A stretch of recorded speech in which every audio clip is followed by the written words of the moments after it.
여러분 안녕하십니까? 예, 4시가 되었습니다. 어,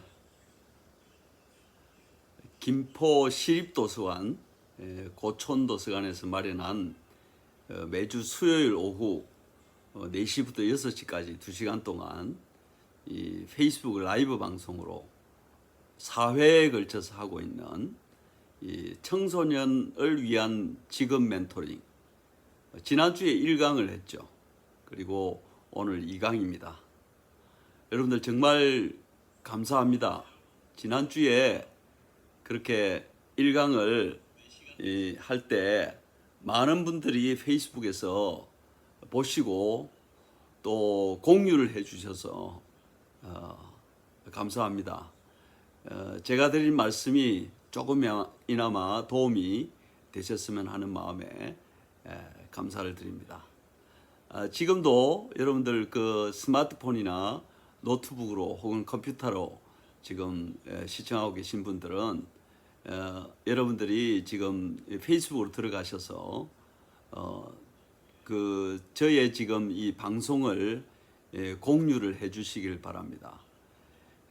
지금은 여러분 공유의 시대입니다. 혼자서 모든 것을 독점해서 그렇게 살아가는 그런 세상이 아닙니다. 불과 20, 30년 전만 해도 공유보다는 지식과 정보를 가진 사람이 파워가 있고 권력을 차지할 수 있는 그런 시대였지만 이제 더 이상 그런 시대는 지나갔습니다. 이제는 공유의 시대입니다.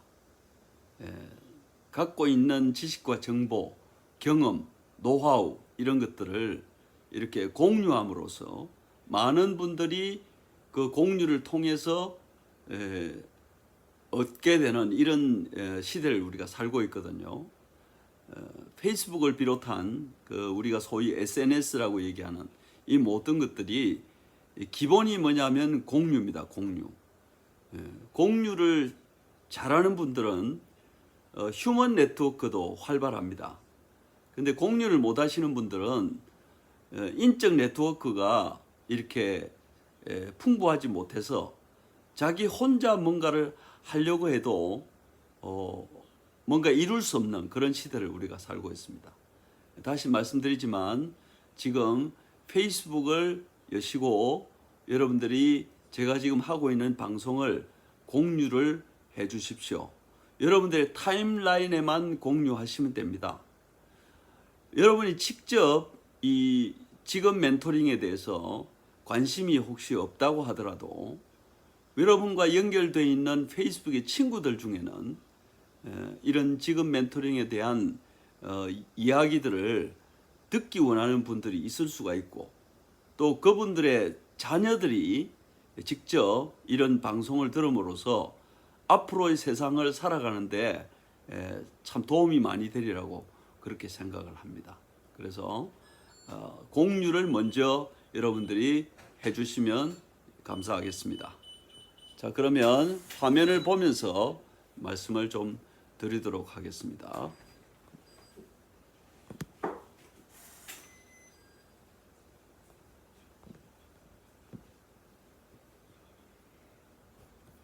자, 여러분, 제가 파워포인트를 이렇게 띄워놨는데요. 제 소개는 그냥 건너뛰고, 자, 지난주 그 1강의 내용은 어떤 내용이었습니까?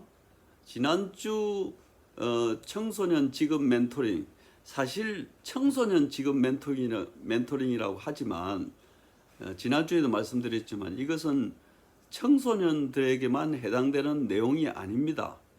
왜 그러냐면 지금 시대는 과거와 달리 미래를 예측하기가 힘들고 예측하기 어려운 미래를 각자가 우리가 헤쳐나가기 위해서는 직업에 대한 생각을 우리가 바르게 가져야 되고 또 세상이 어떻게 변하는지의 흐름을 잘 이해함으로써 평생 직업을 찾아갈 수 있는 그런 역량을 키워야 됩니다. 그래서 지난주에도 말씀드렸지만 이제 100세 시대입니다. 100세 시대는 적어도 75세나 80세까지는 뭔가 현역으로 일을 할 수 있는 그런 시대가 되었는데 직장에서는 일찌감치 퇴직을 하죠. 웬만한 직장들은 60세 정도면 퇴직을 합니다. 공무원들도 60세, 교사도 62세, 대학 교수도 65세. 대학 교수가 제일 길긴 합니다만은 그렇습니다. 또 성직자들, 예를 들어서 목사님들도 70세면 퇴직을 하죠. 은퇴를 하고 난 다음에 아직도 10년 정도의 시간이 있는데도 불구하고 그냥 소일을 한다면은 그 얼마나 그 자원도 낭비가 되고 개인적으로도 이렇게 행복감을 느끼지 못하는 그런 경우가 많습니다. 다시 지난주 얘기로 좀 돌아가면요. 지난주에는 제목이 뭐였냐면 발상의 전환이었습니다. 발상의 전환, 시대의 변화와 새로운 직업의 탄생에 대해서 좀 말씀을 드렸습니다. 지난주에 키워드가 뭐냐면 시대의 변화를 따라가지 말고 앞서 나가자, 앞서가자 그런 말씀을 좀 드렸습니다. 왜 그러냐면 지금 시대는 따라가기엔 너무 벅찹니다. 세상이 하루가 다르게 달라지고 특히 4차 산업혁명이라든지 인공지능이라든지 또 예기치 않은 이런 코로나 바이러스 팬데믹 같은 이런 상황에서는 우리가 뭔가를 따라가려고 하면 뒤처지기 마련이고 방향을 또 잘못 잡을 수 있고 이렇기 때문에 따라가지 말고 앞서가자 그런 말씀을 지난주에 좀 드렸습니다. 자, 이거 기억하십니까? 제가 들고 있는데요. 이게 뿅망치입니다. 제가 지난주에 말씀드렸죠. 제가 어떤 경우에 뿅망치를 든다고 말씀드렸나요? 세 가지 경우입니다. 첫째는 부정적인 말하는 거. 나는 뭐 기계치다. 나는 뭐 안 돼.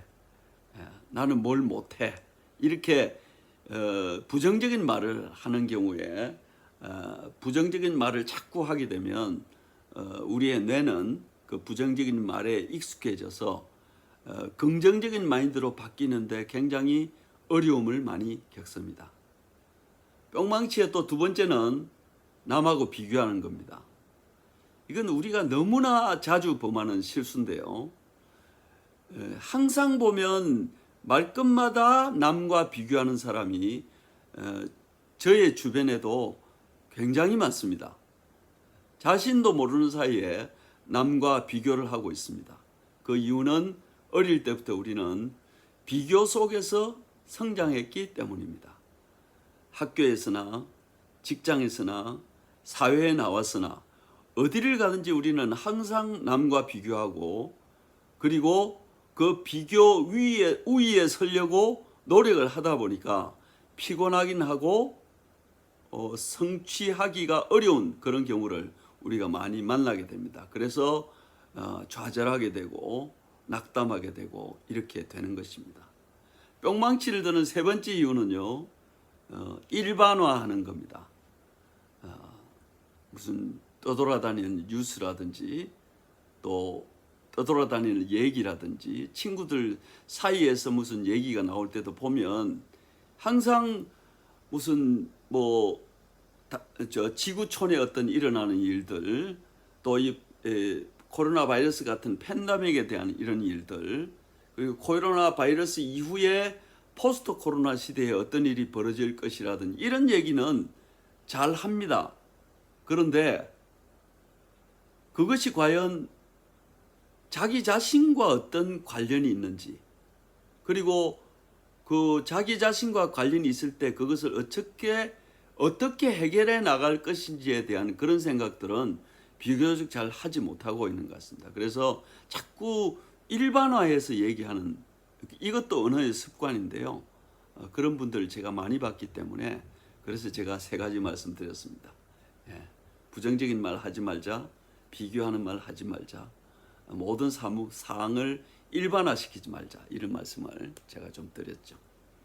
그래서 이제 이런 얘기를 말씀을 드렸습니다. 코로나 바이러스 팬데믹과 4차 산업혁명에 대한 얘기, 그 다음에 벤치마킹 하지 말자. 벤치마킹 해서 거기에 따라가 보면 그냥 평균치밖에 우리가 못 따라간다. 그러지 말자. 그리고 이제 포노사피엔스라고 그래서 이 시대는 2007년 스티브 잡스가 스마트폰을 만든 이후에 이제는 스마트폰이 우리 신체의 일부가 되었다.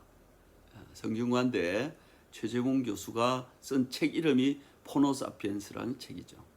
한 번도 아직 읽어보시지 않은 분들은 한번 읽어보시기를 바랍니다. 그 다음에 미래에 사라질 직업과 생존할 직업에 대해서 좀 말씀을 드렸는데, 이건 정말 제가 알려드린 그 내용대로 사라지고 또 생존할 것이다 라고 믿을 수가 없습니다. 왜 그러냐면 앞으로 어떻게 될지 그 누구도 장담하기가 어렵기 때문에 그렇습니다. 그 다음에 창직 7계명에 대해서 제가 말씀을 좀 드렸습니다. 제가 하고 있는 이 창직과 관련해서 7계명을 말씀을 드렸습니다. 간단하게 요약하면 첫 번째는 돈을 따라가지 말고 가치와 보람을 따라가서 가치가 우선이면 돈도 따라온다, 이런 말씀을 좀 드리고요. 두 번째는 조급하면 안 됩니다. 우리가 매사 조급하면 실수를 많이 하고 기회를 놓치게 마련이죠. 세 번째는 독서와 글쓰기, 생각하기, 이런 것들은 기본입니다. 기본. 오늘 이제 말씀드리려고 하는 그 제2강의 핵심이 생각의 힘을 키우는 것이거든요. 그래서 독서하고 생각하고 글 쓰는 것은 기본 중에 기본이다, 이렇게 생각하시면 되겠습니다. 네 번째는 남을 따라하지 않는다. 남을 따라하면 평균치밖에 이르지 못한다, 그런 얘기고, 다섯 번째는 스마트 세상에 좀 관심을 가지자. 우리 손에 들려있는 이 스마트폰부터 시작해서 스마트 기기들이 우리 주위에 많이 있지 않습니까? 요즘은 그 IoT에 관련되는 것들도 많이 있더라고요. 예를 들면 현관문에 도어락을 설치하면 그 도어락과 스마트폰을 연결해서 스마트폰으로 문을 연다든지, 또 냉장고하고 스마트폰을 연결해서 냉장고가 좀 큰 경우에는 냉장고에 무슨 물건을 넣고 우리가 거기에 과연 뭘 언제 넣었는지 이런 걸 잘 모르지 않습니까? 그런 것들을 이 스마트폰으로 관리하는 그런 소프트웨어도 있고 그런 하드웨어도 연결이 돼 있고, 이런 아주 편리한 세상을 우리가 살고 있는데, 물론 스마트하게 산다고 행복한 것은 아닙니다. 아날로그가 더 행복의 길로 안내해 주지만 편리함을 우리가 포기할 이유는 없는 거죠. 그래서 스마트 세상에 좀 관심을 갖자. 그리고 소셜 네트워크를 넓히자. 우리가 얼굴을 만나는 사람만 친구가 아니고, 비록 직접 대면에서 얼굴을 만나지 않더라도 이렇게 화상으로 만나고, 또 멀리 있는 사람도 통화를 한다든지, 이런 여러 가지 소셜 네트워크를 넓힐 필요가 있다. 그래서 페이스북이라든지 인스타그램이라든지 블로그라든지 그 외에도 여러 가지 툴들이 많이 있다. 그래서 제가 그런 툴에 대해서도 지난 시간에 여러분들에게 좀 설명을 드렸습니다. 마지막으로, 시작이 반인데 나머지 반은 무엇을 할 것인가?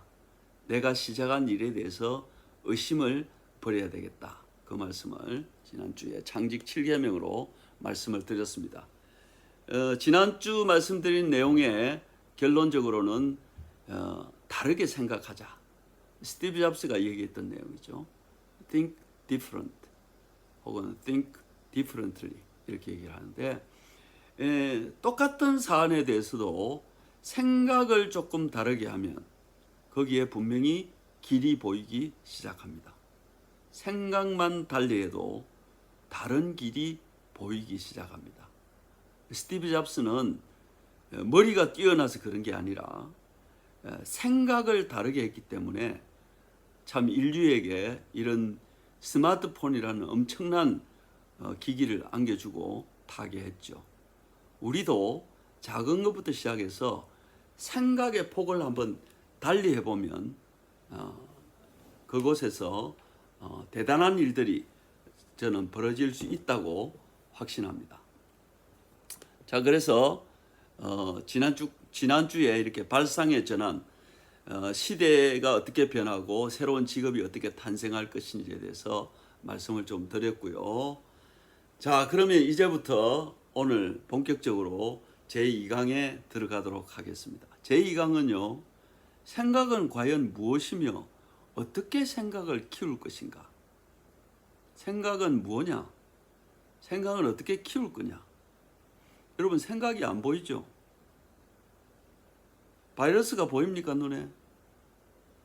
오히려 보이면 어떻게 우리가 대처를 할 수 있겠는데, 보이지 않으니까 더 두려움에 휩싸이고, 보이지 않는 적으로부터 공격을 받으니까 전 세계 인류가 지금 어려워하는 것 같습니다. 생각도 눈에 안 보입니다.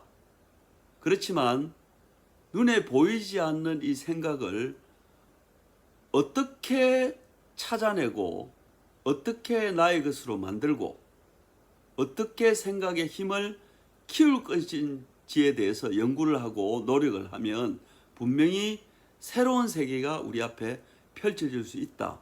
저는 경험을 통해서도 확신하고 있습니다. 그래서 오늘 제가 말씀드린 내용을 쭉 들으시면서 과연 앞으로 나는 어떻게 생각을 해야 미래에 내가 가질 직업에 대해서 어떤 선택을 하게 될지 여러분들이 한번 생각하면서 연구해 보시는 그런 귀한 시간이 됐으면 좋겠습니다. 오늘 핵심 키워드는 이겁니다. 생각을 키우자. 보이지 않는 생각을 어떻게 키우냐고요? 생각을 키울 수 있습니다. 생각을 키우는 요령에 대해서 제가 알려드리도록 그렇게 하겠습니다. 자, 먼저 지난 시간에 발상의 전환이라는 제가 용어를 썼죠. 그러면 그 중에서 발상의 전환이라는 것은 뭔가 바꾸는 거 얘기하는 거죠. 트랜스포메이션. 요즘은 이제 디지털 트랜스포메이션 해서 아날로그에서 디지털로 또 디지털에서 심지어 스마트 환경으로 이렇게 전환돼 가는 그런 시기를 우리가 살고 있습니다. 근데 과연 여기서 얘기하는 발상이 뭘까요? 여기 네이버 사전에 찾아보니까 이렇게 나와 있습니다. 어떤 생각을 해냄 혹은 어떤 생각을 하는 그 생각 자체를 발상이라고 얘기를 하는 거죠. 그럼 결국은 지난 시간에 말씀드렸던 발상의 전환이라는 것도 생각이라는 그 단어에 귀착점이 있는 겁니다. 그래서 거기에 대해서 좀 얘기를 하겠습니다. 이 발상의 유의어가 아이디어 또는 착상이라고 그렇게 나와 있군요. 자, 그러면 네이버 사전에 제가 이건 말이죠. 중학교 제가 1학년을 지금 3년째 지도를 하고 있습니다. 근데 중학교 1학년에게 제가 갔는데 거기 이제 자유학년제라고 하면 1년 동안 그러니까 한 학기 한 16시간에서 17시간 또 2학기 때 또 16시간, 17시간 물론 1학기 때 다른 학생들 2학기 때 다른 학생들 이렇게 하는데 한 학기 17시간 동안에 학생들에게 제가 운영하는 반이 창직반입니다. 제가 창직 전문가거든요. 학생들이 창직이 뭔지 몰라요. 어떻게 알겠어요? 성인들도 잘 몰라요. 네이버 사전에 창직이 안 나와 있어요. 여러분, 사전이라고 다 나와 있는 것은 아니지 않습니까? 그래서 요즘 종이 사전이 나올 수가 없어요. 왜 그러냐면 수시로 바뀌기 때문에, 수시로 새로운 용어들이 쏟아져 나오기 때문에 만들 수가 없는 겁니다. 그래서 이제 학기 초가 되면 진로 진학 상담 선생님이 담당 선생님이 이렇게 몇 개 반을 한 대여섯 개 반을 이렇게 자유학년제 반을 편성을 합니다. 거기에는 스마트폰으로 그림을 그리는 모바일 미술반도 있고요. 뭐 무슨 댄스 반도 있고 또 난타 뭐 이렇게 반도 있고 여러 가지 반들이 있더라고요. 그 중에서 창직반 이러니까 신청을 하라고 하니까 중학교 1학년들이 창직반이 뭔지 모르니까 그냥 어쩔 수 없이 그냥 창직반에 왔다는 친구들이 종종 있어요. 창직이 뭔지도 모르고 그냥 이렇게 배정을 하니까 온 거죠. 그래서 과연 이 중학생들에게 한 학기 동안 무엇을 알려주는 것이 좋을까라고 제가 궁리를 하다가 학습 목표를 뭘로 잡았냐면 생각의 힘 키우기로 잡았습니다. 생각을 어떻게 하고 생각이 무엇이고 생각의 힘을 어떻게 키우는 것인가에 대한 얘기를 쭉 한 학기 동안 진행을 했어요. 그러면서 이제 매주 화요일 날 오후에 2시간씩 수업을 하는데 매주 새로운 주제를 정해가지고 그 주제를 가지고 학생들과 대화 형식으로 그렇게 수업을 진행을 합니다. 저는 이 코로나 바이러스가 있는 이 와중에도 동영상을 촬영해서 학생들과 수업하지 않았어요. 학생들이 학교에 올 때는 뭐 몇 주에 한 번씩 이렇게 오는데 올 때는 학생들과 만나서 수업을 했고요. 학생들이 학교에 오지 못할 때는 그 줌이라는 그 화상 서비스를 통해 가지고 학생들하고 이렇게 화상으로 이렇게 수업을 진행을 했습니다. 그래서 학생들에게 제일 먼저 수업을 시작하면서 옆에 노트를 갖다 놓고 제가 이렇게 먼저 써보라고 얘기를 하죠. 오늘 날짜와 이름을 쓰고 그리고 1번 생각이 뭔지 써라. 처음에 뭐 생각이 뭔지 쓰라니까 학생들이 중학교 1학년생들이 뭘 알겠어요. 2007년생들이 만 13세. 그래서 제가 그러면 검색도 중요하니까 네이버 사전을 검색해 봐라. 여러분도 좀 편하게 저처럼 차 한잔 하시면서 들으시면 좋을 것 같습니다. 자, 학생들이 이제 네이버 사전에서 찾았습니다. 찾은 내용이 제가 지금 화면에 보여드리는 이런 내용이에요. 저도 깜짝 놀랐습니다. 네이버 사전에 이렇게 세 가지로 잘 정리되어 있다는 사실을 저도 얼마 전에 알았어요. 1번 생각이 뭐냐? 사물을 헤아리고 판단하는 작용이다. 여기 키워드는 판단이죠. 판단. 2번 어떤 사람이나 일 따위에 대한 기억이다.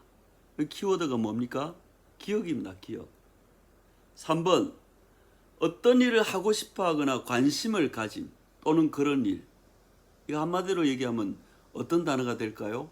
저는 호기심이라고 정의를 했습니다. 결국 뭐냐면 판단하고 기억하고 호기심을 갖는 것이 생각이라는 단어의 뜻이다. 근데 한번 생각해 보십시오, 여러분들. 우리가 지금까지 살아오면서 생각이라고는 보통 우리가 뭘 떠올리나요? 대부분의 경우에는 이 기억하는 2번은 기억하는 것을 많이 떠올려요. 또 일부는 판단하는 것이 생각이다. 이렇게 생각할 수 있겠죠. 그런데 정작 세 번째 호기심에 대해서 호기심 자체가 생각이라고 그렇게 말씀하시는 분은 제가 못 들어봤습니다.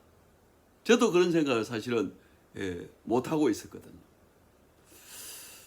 제가 안경을 지금 하얀 안경을 끼고 있습니다. 근데 하얀 안경에 왼쪽에 보면 하얀 안경에 이렇게 안경테가 빨간색으로 되어 있습니다. 주황색 이런 개념이죠. 소위 좌빨 색깔입니다. 오른쪽을 한번 보실까요? 오른쪽에는 녹색입니다. 녹색, 우녹. 좌빨과 운옥 색깔입니다. 이게 무슨 뜻일까요? 저도 처음엔 잘 몰랐어요. 저의 안경을 이렇게 이런 안경이 어디 있습니까? 이런 안경이 양쪽으로 이런 안경이 없어요. 아마 전 세계에서 유일한 안경이 될 가능성이 많습니다. 레이먼 조라고 조성호 대표가 프리미어 안경 디자인하시는 분인데요. 저를 위해서 이런 안경을 이렇게 조립을 해줬습니다. 그런데 깜짝 놀라운 사실은 왼쪽에 빨간색, 오른쪽에 녹색이 이게 무슨 뜻일까? 라고 알아봤더니 놀랍게도 이미 아시는 분도 계시겠습니다만은 국제 항법상 모든 비행기와 모든 배는 반드시 왼쪽에 빨간 것, 오른쪽에 녹색을 표시하게 돼 있어요. 예를 들면 그 경기하는 요트 같은 거 있지 않습니까? 이런 것도 왼쪽, 오른쪽에 이렇게 표시를 하게 돼 있더라고요. 깜짝 놀랐습니다. 그 얘기는 뭐냐면 방향을 가리키기 위해서 왼쪽은 빨간 거, 오른쪽은 녹색을 표시한답니다. 저 왼쪽 사람이 저를 쳐다보면 빨간 색깔이기 때문에 이 사람은 저쪽으로 가고 있구나 이렇게 하는 거죠. 저 오른쪽 사람이 이 녹색을 보면 이건 녹색이니까 저쪽으로 가고 있다 이런 걸 암시해 주는 거죠. 그래서 배를 타신 분들에게는 물어보니까 잘 알더라고요. 또 항공사에 근무하시는 분들은 잘 알더라고요. 일반인은 잘 몰라요. 일반인은. 얼마 전에 제가 지하철을 타러 이렇게 가다가 지하철 계단을 내려가는데 어떤 분이 젊은 분인데 운동화를 신었는데 운동화 뒤축이 왼쪽은 빨갛고 오른쪽은 녹색인 거예요. 그래서 제가 저게 뭐지? 라고 하고 얼른 구글에다 찾아봤더니 구찌라는 회사에서 운동화를 만들면서 제가 방금 말씀드린 내용으로 왼쪽은 빨간색, 오른쪽으로 녹색으로 신발 뒤에다가 표시를 했더라고요. 여러분들 구글 구찌 신발 찾으시면 운동화 찾으시면 나옵니다. 예를 들면 이런 게 호기심이에요. 저는 호기심이 굉장히 많습니다. 어릴 때부터 호기심이 많았냐고요? 아닙니다. 저는 직장생활 20년 했는데 직장생활 할 때까지 호기심이 별로 없었어요. 직장생활 20년 끝나고 다시 한 10년 정도 이런저런 일을 하면서도 사실은 호기심이 별로 없었습니다. 그런데 50이 조금 넘고 서서히 제가 우연히 글을 쓰고 독서를 하면서 호기심이 증가하기 시작했어요. 그때부터 저는 이 호기심을 발전시키기 위해서 나름대로 좀 노력을 했습니다.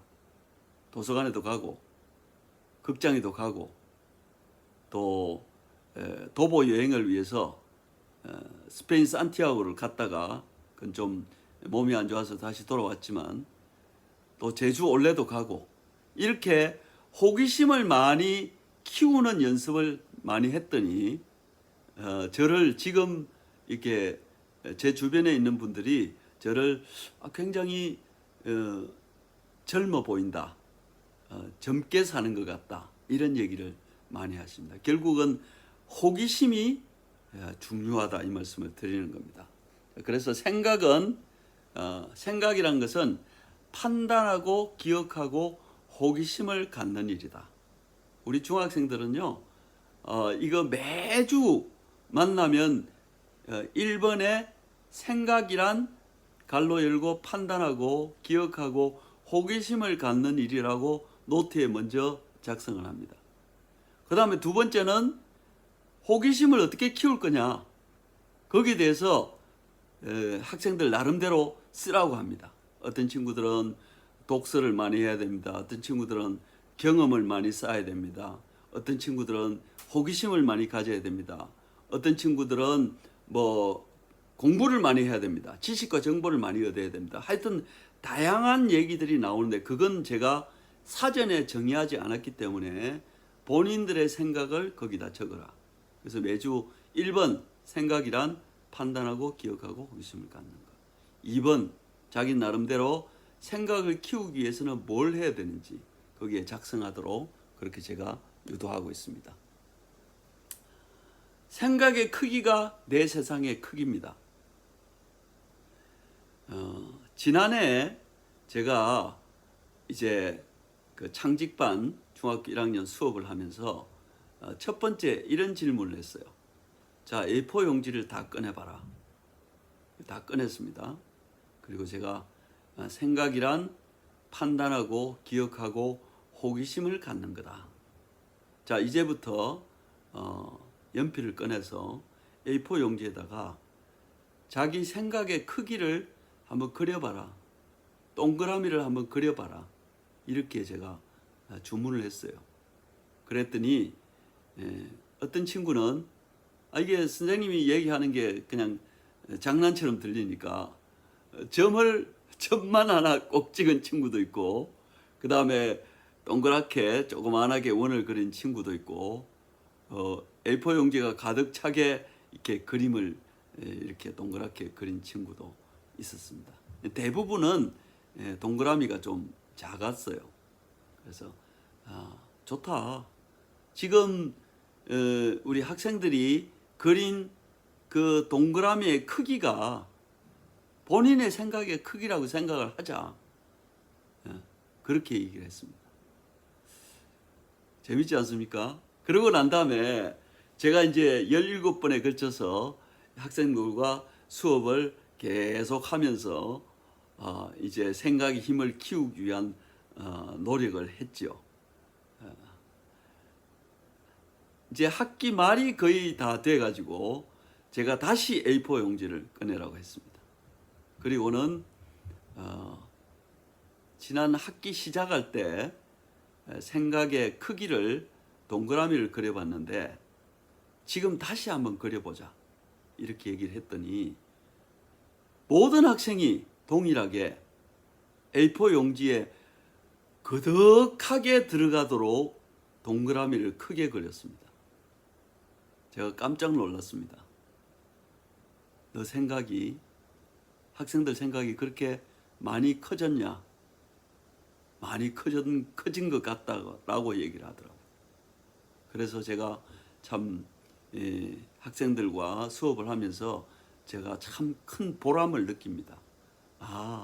이 학생들이 아직은 어리지만 생각이 뭔지, 생각의 크기를 어떻게 키워야 되는지를 이제는 좀 실마리를 찾은 것 같다.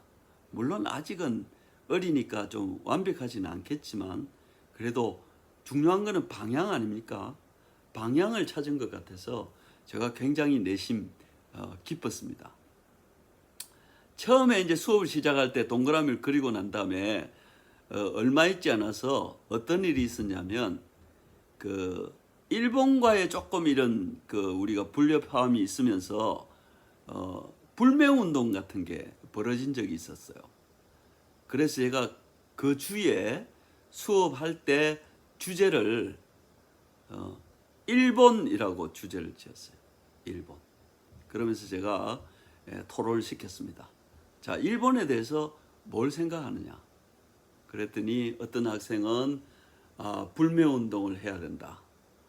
어떤 학생은 일본 사람들은 나쁜 사람들이다.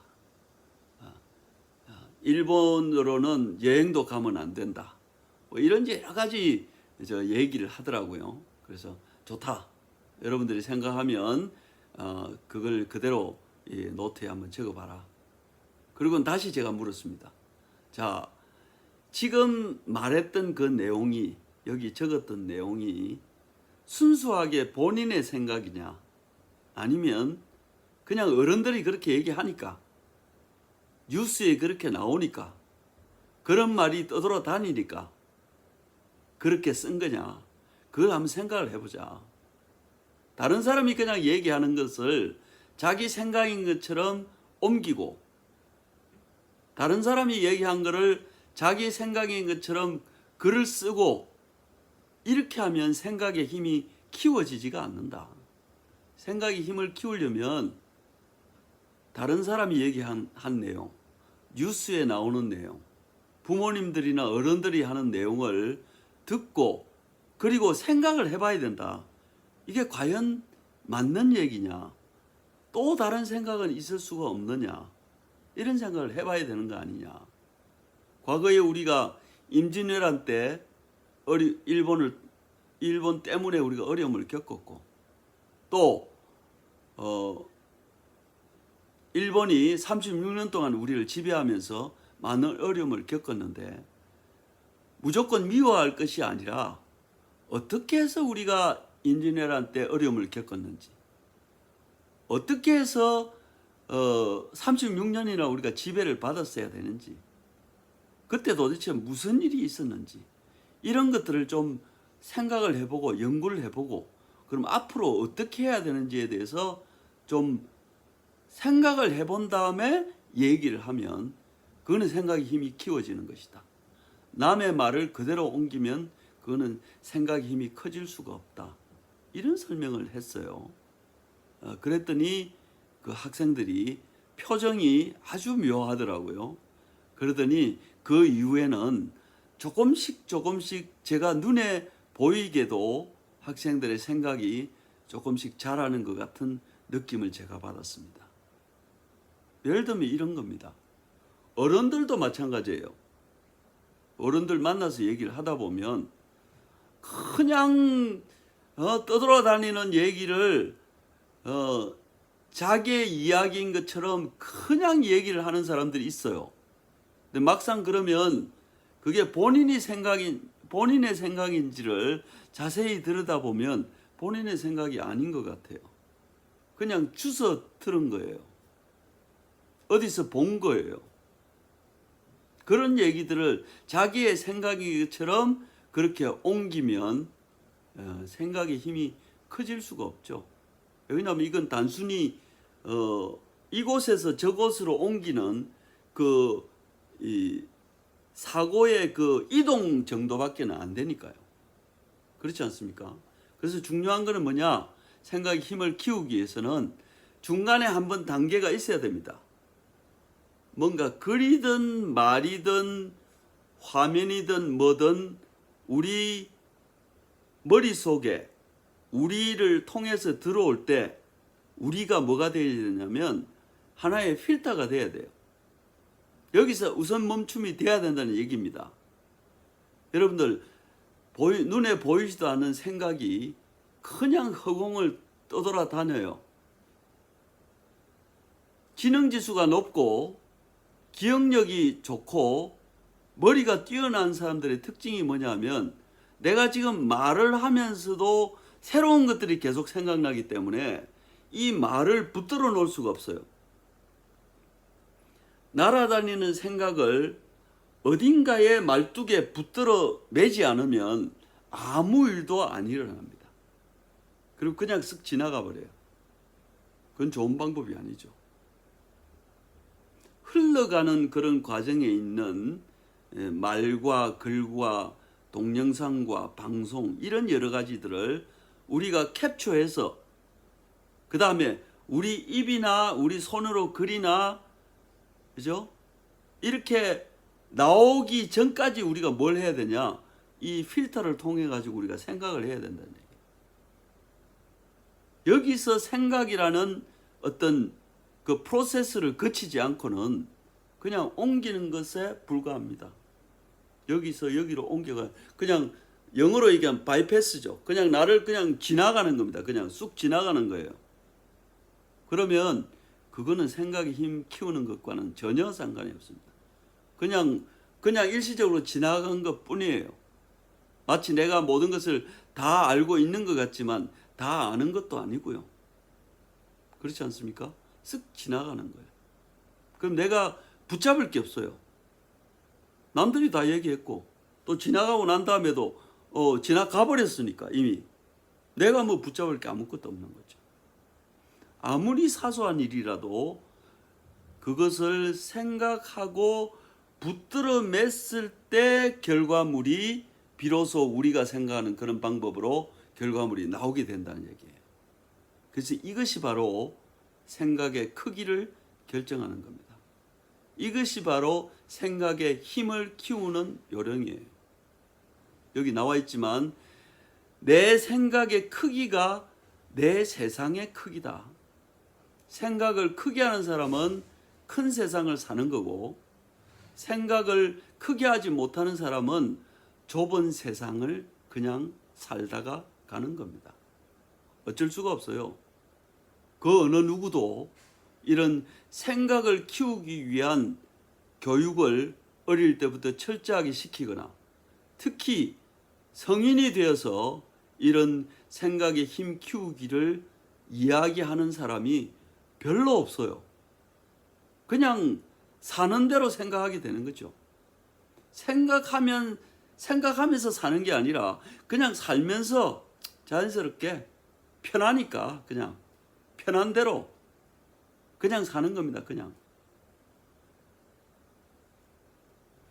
우리 학생들이 한 학기 지나고 난 다음에 이제 마무리하면서 제가 꼭 뭘 하냐면 인터뷰를 합니다.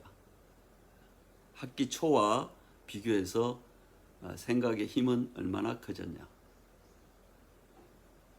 어떤 주제가 나왔을 때 그 주제에 대해서, 지금은 검색의 시대거든요. 검색과 사색의 시대예요. 근데 검색만 해서는 안 됩니다. 사색도 할 줄 알아야 돼요. 근데 검색도 능력입니다.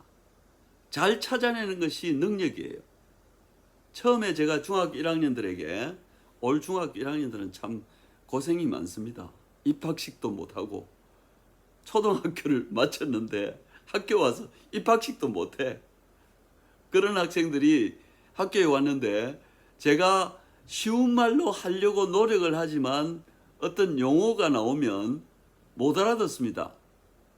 그러면 그때 제가 얘기를 합니다. 찾아봐라.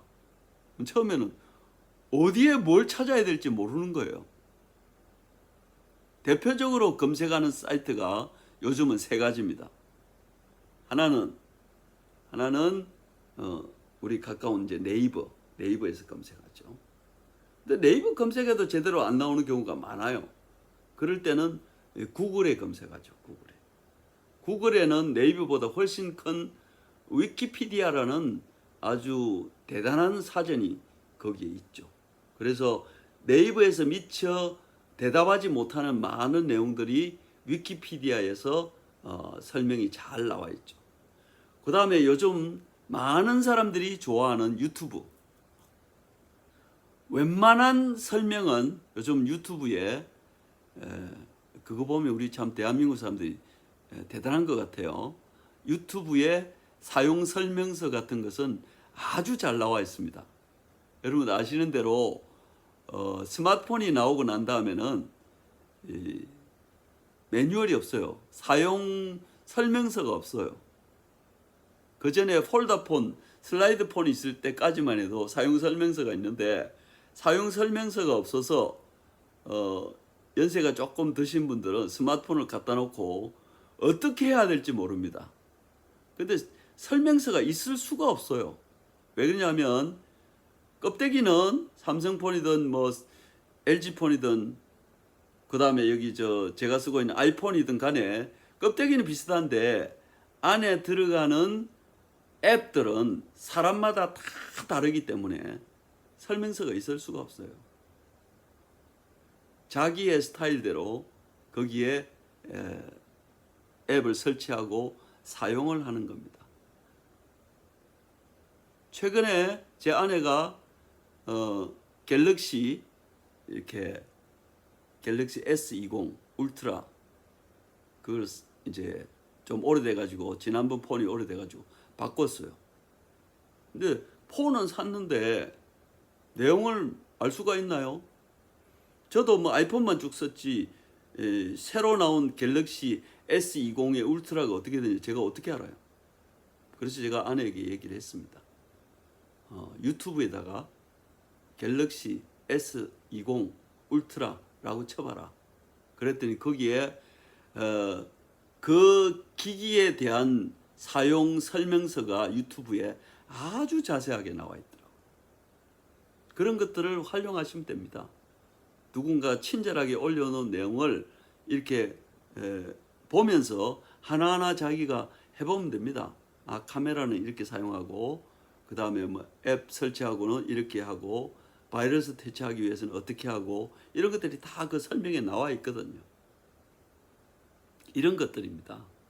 그래서 대표적으로 네이버와 그 다음에 구글과 유튜브를 중심으로 이렇게 검색할 수 있다. 검색만 하면 어떻게 됩니까? 사색이 없으면 아까 말씀드린 대로 생각의 힘이 커지지 않습니다. 요즘 뭐 대학생들도 교수님들이 무슨 리포트를 내라고 하면 교수님들이 다 알고 있다고 그래요. 이 학생이 검색만 했는지 사색까지 했는지. 결국은 검색만 한 학생에게는 점수가 잘 안 가고 낮은 점수가 가고, 검색한 이후에 사색을 한 학생들에게는 이제 점수가 좋은 점수가 간다는 얘기를 제가 어느 교수에게 들었습니다. 그런 연습을, 그런 습관을, 그런 학습을 어릴 때부터 우리가 해야 되는 겁니다. 또 혹은 나이가 좀 들었어도 이제부터도 늦지 않아요.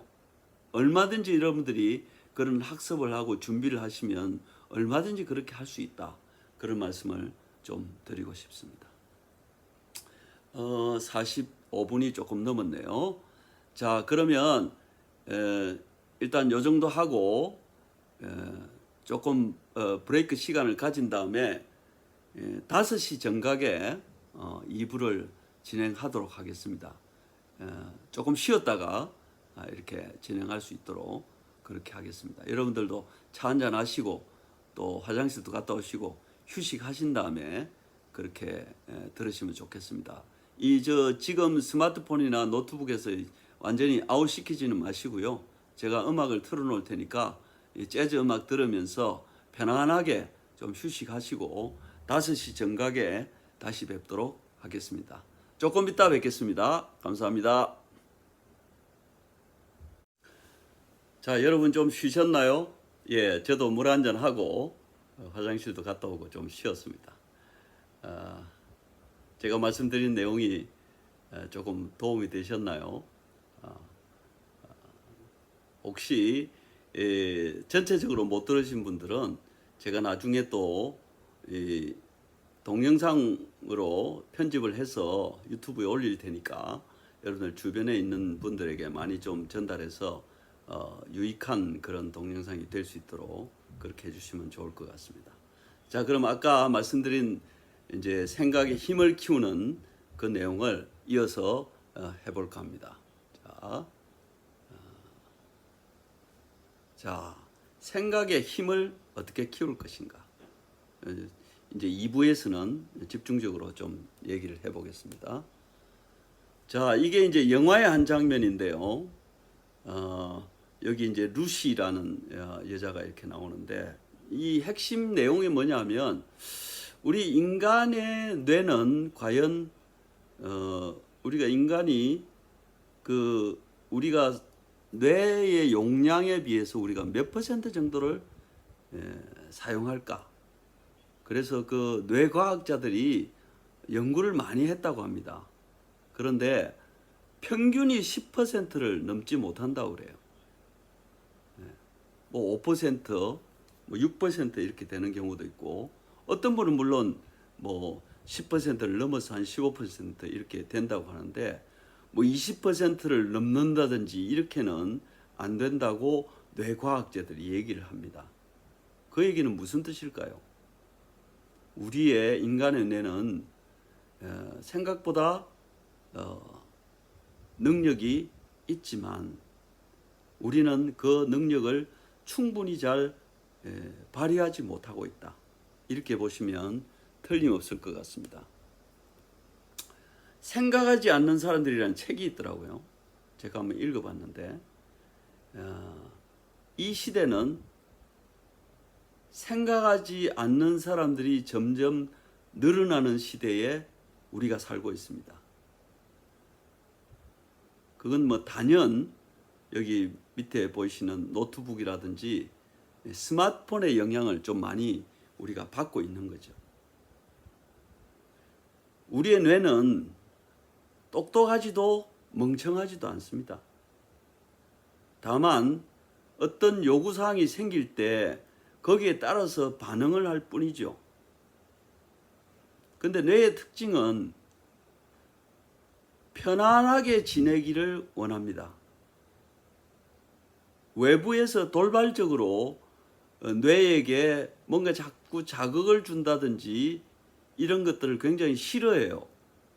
그냥 조용히 있기를 원하는 것이 우리 뇌의 특징입니다. 그래서 뭐 새로운 것을 생각한다든지 시도한다든지 또 낯선 환경에 우리가 나간다든지 이런 것들을 우리 인간의 뇌는 좋아하지 않습니다. 그냥 그렇게 조용히 그냥 편안하게 살고 싶어 하는 것이 인간의 뇌입니다. 그러니 여러분들 생각해 보십시오. 우리가 하루에도 얼마나 많은 시간을 그냥 일상에 주어진 대로 우리가 그냥 그렇게 우리가 시간을 얼마나 많이 보냅니까? 무료함을 달래기 위해서 지하철에서 이어폰을 꼽고 지금 뭐 태풍이 북상 중이라고 하는데 태풍 뉴스를 보거나 확진자 수를 찾아보거나 또 어떤 드라마를 보거나 영화를 보거나 그런 것들이 그냥 편안하게 그냥 듣기만 하고 보기만 하면 그냥 끝나는 그런 얘기들이죠. 우리 주변에 그런 것들이 너무 많습니다. 우리 선조들은, 옛날 사람들은 그런 것들이 별로 없었어요. 그러니까 아무래도 뭔가를 생각을 해야 되는 시간이 좀 많아지는데 반해서 요즘은 이 문명의 기기들이 우리의 생각을 자꾸 뺏어가고 있습니다. 생각할 수 있는 여유를 안 주는 거죠. 편안함을 선사하고 특히나 재무적으로 돈이 부족하지 않는 사람들이 뭘 어렵게 생각을 하겠습니까? 그냥 머니 파워, 돈의 힘을 이용해서 그냥 편안하게 살아가기를 원하는 것이 현실입니다. 그래서 점점 생각하는 사람들이 줄어들어서 여기 작은 글씨에 보면 인터넷이 우리의 뇌 구조를 바꾸고 있습니다. 우리 손자도 지금 이제 만 3년이 좀 넘었고 4살이라고 하는데요. 머릿속에 그냥 편안하게 보기를 원하는 것들을 봅니다. 유튜브든 뭐든, 그죠? 그 자체가 잘못됐다는 게 아니라 우리의 생각을 뺏어가고 있다는 말씀을 지금 드리고 있는 겁니다. 이건 또 유리감옥이라는 그런 제목의 책인데요. 스마트폰에 우리가 빠져가지고 생각할 그런 기회들을 점점 더 상실하고 있다. 이런 뜻으로 쓴 책입니다. The Glass Cage라고 이렇게 돼 있죠. 유리 감옥. 이 안에 빠져들면 우리 모든 인간이 전부 유리 안에 스마트폰 안에 빠져든다. 그런 얘기죠. 기회는 생각의 크기만큼 온다. 자, 위기는 기회와 함께 온다. 이런 얘기들 우리가 많이 하죠. 그런데 정작 새로운 기회는 생각의 힘을 키우는 데 따라서 기회가 오지 그냥 시간만 지나고 누구나 다 동일하게 주어지는 여건이 허락된다고 새로운 기회가 오지는 않습니다. 예를 들어서 저의 경우도 마찬가지예요. 저도 많은 강의는 하지 않지만 작년에 비하면 올해 들어서 강의가 많이 줄었죠. 그래서 아무것도 안 하고 있기에는 제가 지난 시간에도 말씀드렸지만 저는 이 줌이라는 화상 도구를 저는 작년 9월부터 사용을 했거든요. 그래서 제가 마침 그 스마트폰을 제가 10년 전에 발견하고 미래의 세상이 뭔가 올 것이라고 예측한 것처럼 저는 화상회의에 대한 새로운 세상이 온다고 연초에 확신을 했습니다. 그래서 제 주변에 계신 우리 이번에 책 300권째를 낸 고정욱 작가와 또 정병길 화백과 또 중학교 우리 김원배 선생님 이렇게 네 사람이 4월부터 시작해서 매일 혹은 일주일에 3번씩 줌으로 아침에 미팅을 하면서 새로운 세상이 도래하고 있는 데 대한 그런 기회를 잡기 위해서 우리가 부지런히 노력을 했습니다. 그 넷이서 이렇게 얘기를 하다 보니까 여러분들 잘 아시는 대로 우리 네 사람은 4인 4색입니다. 성격도 완전히 다르고 하는 일도 완전히 다르고, 예를 들면 고정욱 작가는 장애인이면서 이렇게 책을 300권이나 썼는데 그분은 책 쓰는 게 일이죠. 1년에 한 10권씩 내니까요. 정병길 화백님은 농협지점장 나오시고 난 다음에 지금 모바일 화가로서 명성을 떨치고 바쁩니다. 문화원 또 장애인 이렇게 센터 이런 데 가서 강의하느라고 굉장히 바쁘세요. 당연히 우리 김원배 선생님은 학교에서 또 학생들 지도하느라고 바쁘시죠. 저는 저대로 또 바쁘고요.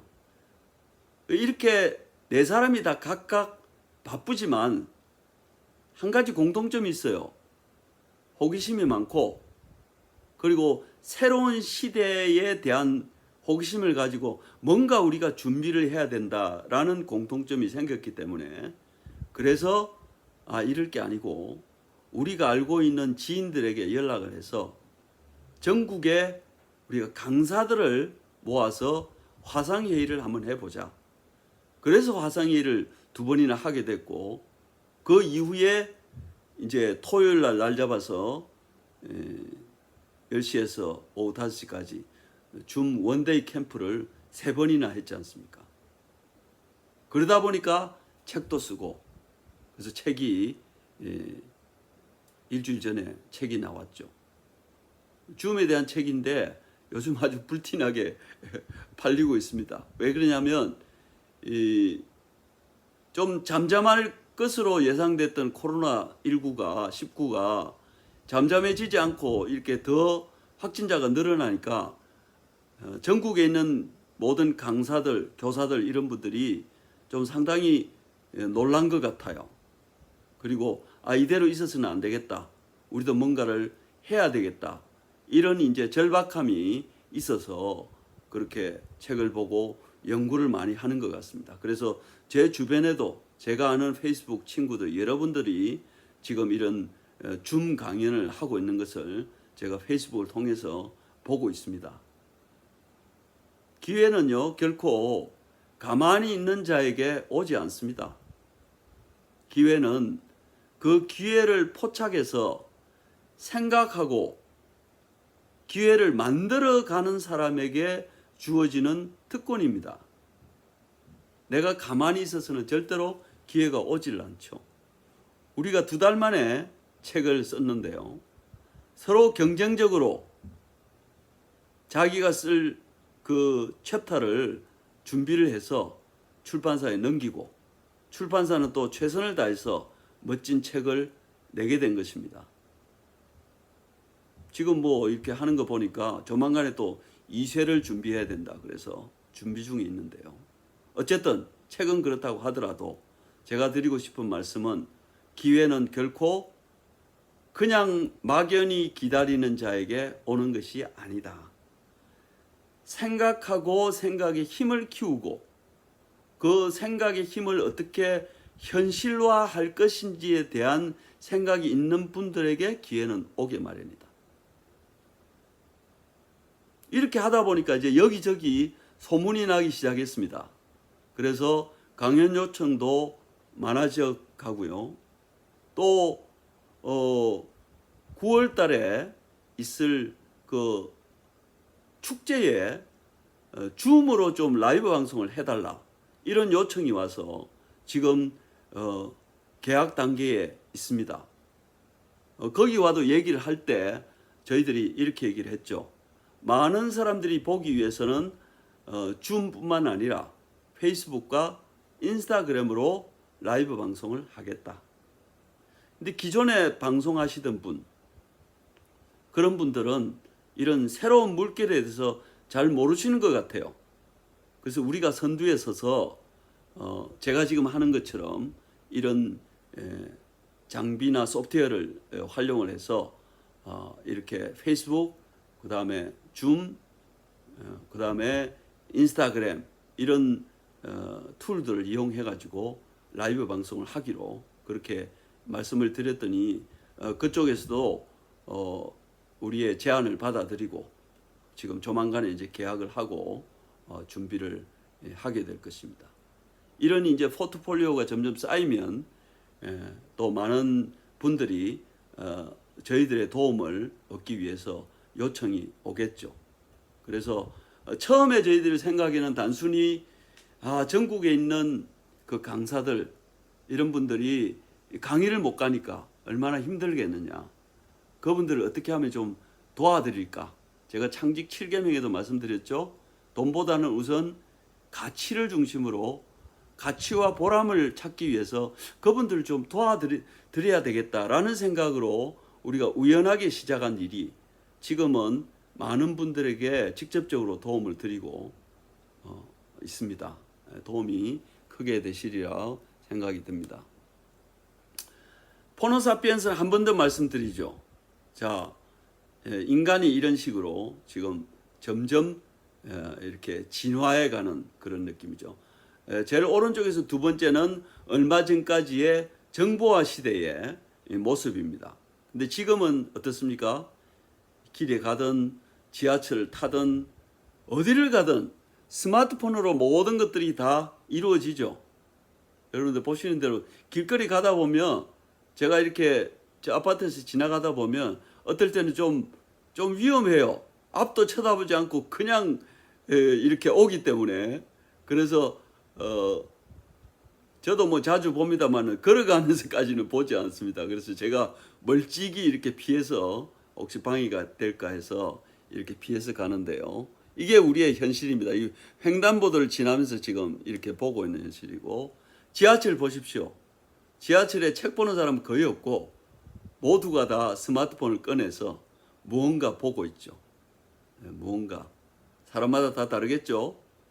보는 내용이 뭐 카카오톡을 보는 사람도 있을 테고, 그 다음에 드라마를 보는 사람도 있을 테고, 영화를 보는 사람도 있을 테고, 또 오디오북을 듣는 사람도 있을 테고, 전부 이어폰 다 끼고요. 왜냐하면 다른 사람에게 또 방해가 되면 안 되니까.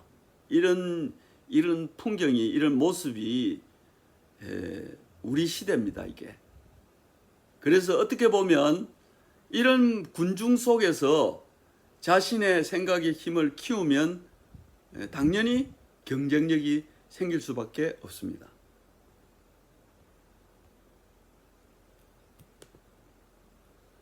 오디오북에 대해서도 한 말씀 좀 드리고 싶은데요. 최근에 그 출판하시는 출판사에 계신 분들하고 좀 얘기를 해봤더니 최근에 오디오북이 굉장히 인기를 끈다고 하더라고요.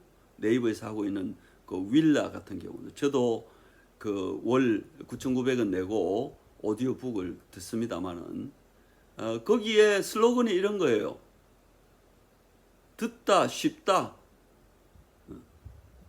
듣는데 아주 쉽다는 거예요. 그래서 그냥 듣기만 하면 오디오북을 그냥 귀로 듣고 그냥 흘러가 버립니다. 그래서 얼마 전에 제가 독서교육신문, 한국 독서교육신문에 칼럼을 냈지만 이제 오디오북을 듣는 방법도 저는 연구를 했습니다. 철저하게 오디오북을 들으면서 메모를 해야 된다. 메모를 하지 않으면 휘발성이 강해서 한번 들었던 내용도 쉽게 그냥 없어져 버린다. 그걸 쉽게 없어져 버리지 않는 가장 좋은 방법은 메모를 준비해서 항상 들으면서 메모하면 좋겠다. 그런 생각이 듭니다. 오디오북의 장점이 많죠. 뭐 이동하면서 이렇게 얼마든지 들을 수가 있고요. 그 다음에 이제 나이가 좀 들고 이러면 눈이 아프지 않습니까? 그러면 이 종이책을 들여다보기가 상당히 어렵죠. 또 활자가 폰트가 좀 사이즈가 작은 책들은 정말 보기가 좀 힘들죠. 그리고 책 같은 건 이제 들고 다녀야 되니까 그런 이제 불편함도 있죠. 전자책이 한참 전에 나왔는데 전자책이 그렇게 많이 각광을 받지 못했는데 지금은 오디오북이 많이 각광을 받고 있는 것 같습니다. 근데 제가 오디오북 그 윌라에 들어가 보니까 이것도 빈익빈 부익부예요. 베스트셀러나 책을 잘 쓴 사람, 종이책을 잘 쓴 저자들의 책을 오디오북으로 연결해가지고 그렇게 들려주더라고요. 일반인이 다양한 책을 오디오북으로 들을 수 있는 그런 건 아니더라고요. 제가 그걸 발견을 했습니다. 어쨌거나 오디오북은 책이 여러분들 300페이지, 350페이지, 400페이지 된다면 이거 한 권 읽는데 좀 시간이 많이 걸리지 않습니까? 근데 메모지하고 펜 들고 오디오북 들으면서 중간중간에 자기가 필요한 부분들을 메모해가면서 들으면 시간을 많이 절약할 수 있는 장점은 분명히 있죠. 그래서 오디오북도 한번 도전해 보시기를 권해드립니다. 자, 지금은 이제 스트리밍 그 OTT라고 했어요. 오버 더 탑 플랫폼의 시대입니다. 넷플릭스가 얼마나 참 대단한 성공을 이루었는지는 여러분들 다 아실 겁니다. 저도 넷플릭스를 통해서 여러 가지 그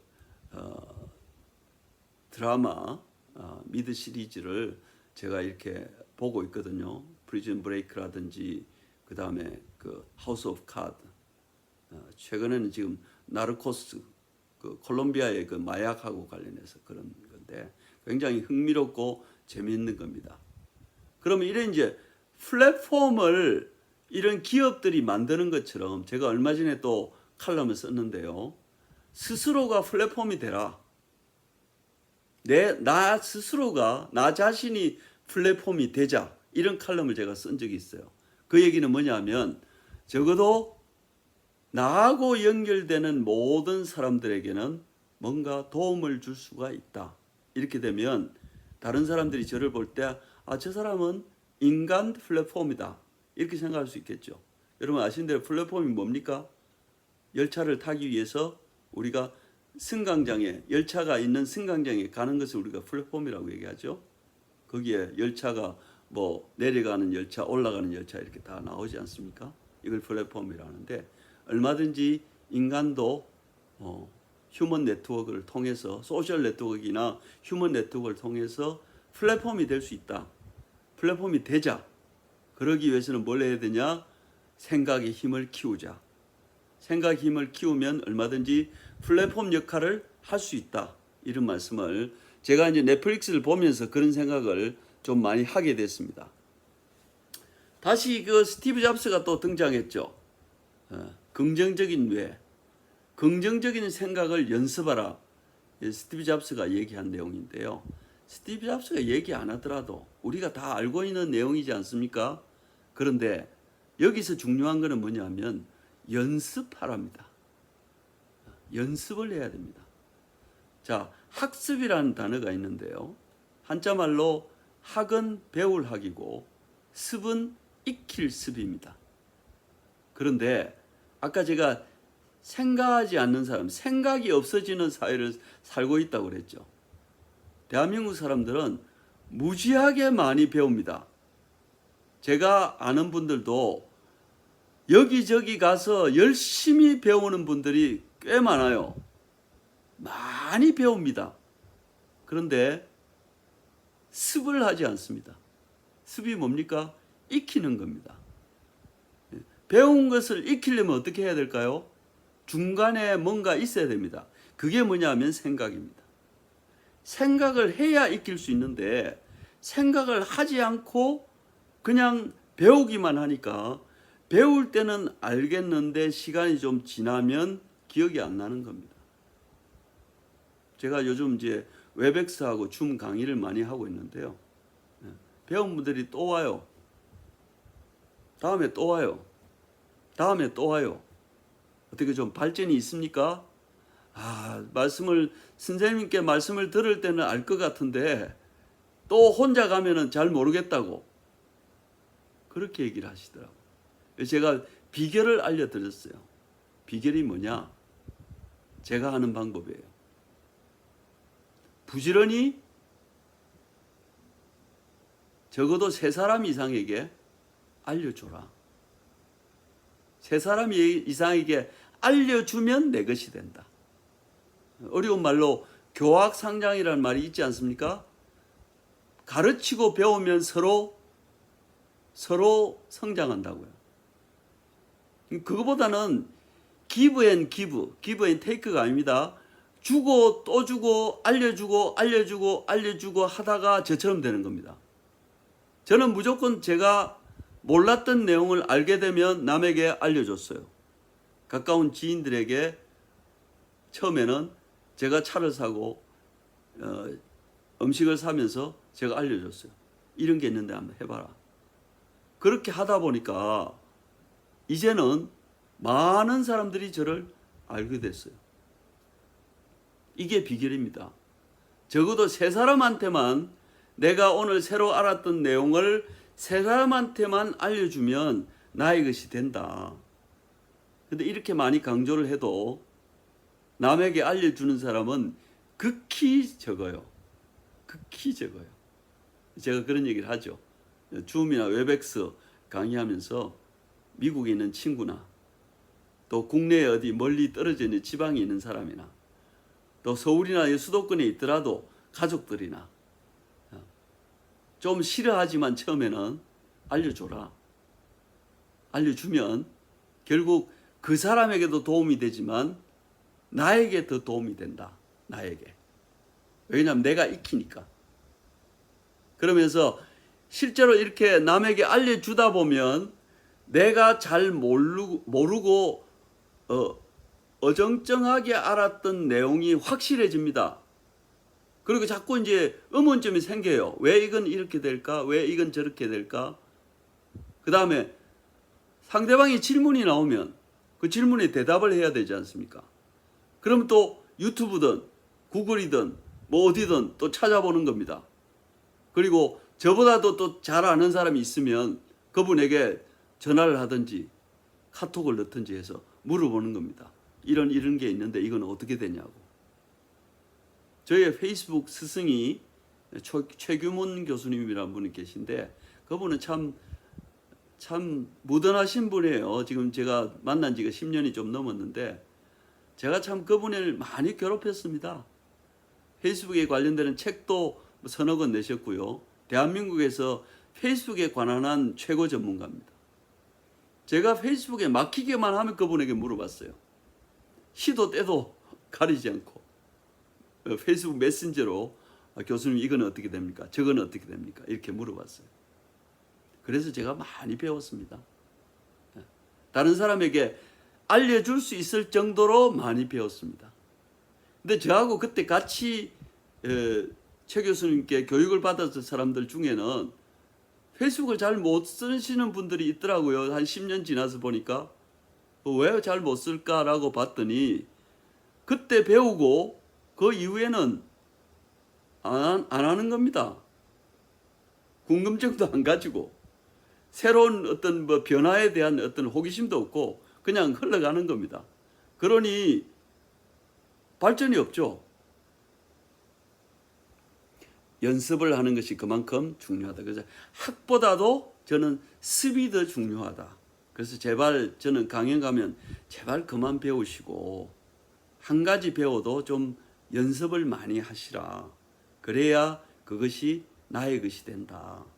그렇지 않으면 자꾸 배우기만 하면 집어넣기만 하면 그게 다 집어넣으면 내 머릿속에 남아있을 것 같지만 지금은 가장 어리석은 사람이 머리에 집어넣는 사람이에요. 머리에 집어넣지 말고 이 세포 속에 집어넣어야 돼. 세포는 뭐 몸 전체가 세포 아닙니까? 머리에 집어넣는 사람은 아무리 넣어보세요. 금방금방 잊어버려요. 나이가 들면 더 잊어버리겠죠. 젊다고 해서 그게 남아있나요? 시간이 지나면 다 사라집니다. 세포 속에다가 집어넣기 위해서는 학보다도 습을 많이 해라. 그 말씀을 드리고, 생각하고 살지 않으면 사는 대로 생각하게 된다. 예, 이거 폴 발레리라는 사람이 이 얘기는 뭐 여러분들 많이 들어보셨죠. 그래서 우리는 조금 생각해보고 살아보자. 그런 말씀을 좀 드립니다. 자, 문해력이 뭘까요? 문해력은 그 문장을 읽고 해석하는 능력이 문해력입니다. 그런데 OECD 기준으로 볼 때 OECD는 평균이 문해력이 22%인데 우리는 38%예요. OECD 거의 최하위에 문해력이 들어 있습니다. 그 말은 무슨 말이냐면 겉으로는 아는 것 같은데 자세히 물어보면 모르는 게 많다는 얘기예요. 한글로 되어 있는 문장을 읽을 줄은 압니다. 근데 그 뜻이 뭐냐고 물으면 대답을 못해요. 지금 우리는 이제 거의 그 한자를 쓰지 않고 있습니다. 요즘 학생들은 아예 한자를 가르치지도 않고 배우지도 않죠. 그런데 우리말에는 한자말에서 나온 것들이 굉장히 많습니다. 그렇죠? 일본도 마찬가지인데. 근데 한자를 이해하면 바로 그 내용을 이해할 수 있는 그런 부분도 한자를 모르기 때문에 해석이 안 되는 겁니다. 그래서 지금 우리나라의 그 문해력 수준은요, 굉장히 심각합니다. 사람들이 점점 시간이 갈수록 똑똑해진다고요? 그거는 똑똑해지는 게 아닙니다. 똑똑해지는 것처럼 보이는 거죠. 무슨 얘기를 했는데 그 말을 못 알아들으면 어떻게 되겠어요? 의미가 없는 거죠. 문해력을 높여야 됩니다. 문해력을 높일 수 있는 유일한 길은 생각을 해야 됩니다. 생각을 해야 문해력이 높아집니다. 왜 이렇게 될까? 이거는 왜 이런 말일까? 거기에 대해서 파고들어야 됩니다. 파고들지 않아요. 편리하는 세상을 살고 있다 보니까 조금만 불편해도 안 합니다. 네이버 사전이나 구글 위키피디아나 이런 몇 가지만 찾아보면 바로 답이 나올 수 있는 단어조차도 안 찾아봅니다. 왜냐하면 당장은 아쉬운 게 없어 보이거든요. 그럼 시간이 점점 지나면서 우리의 뇌가 점점 퇴보합니다.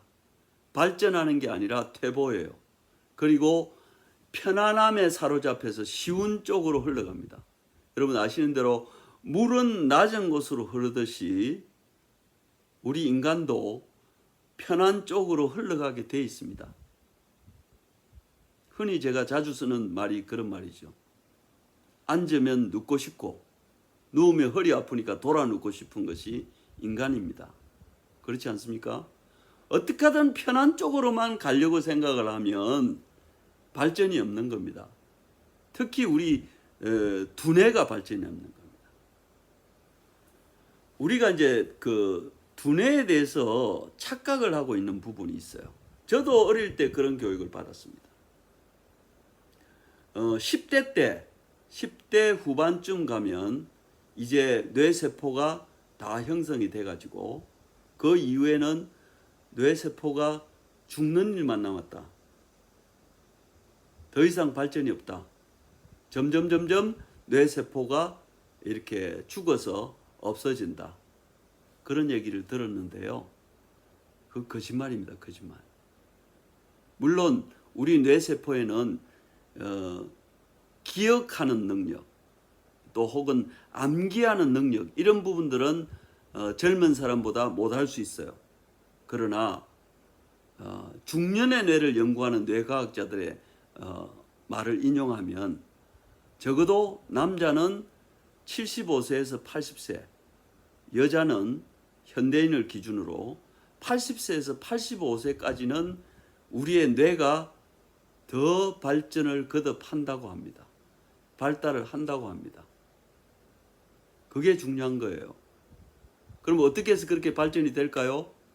끊임없이 생각을 하고 그 생각한 내용을 구체화해서 적든지 하여튼 표현을 하기 시작하면 뇌가 점점 발전을 합니다.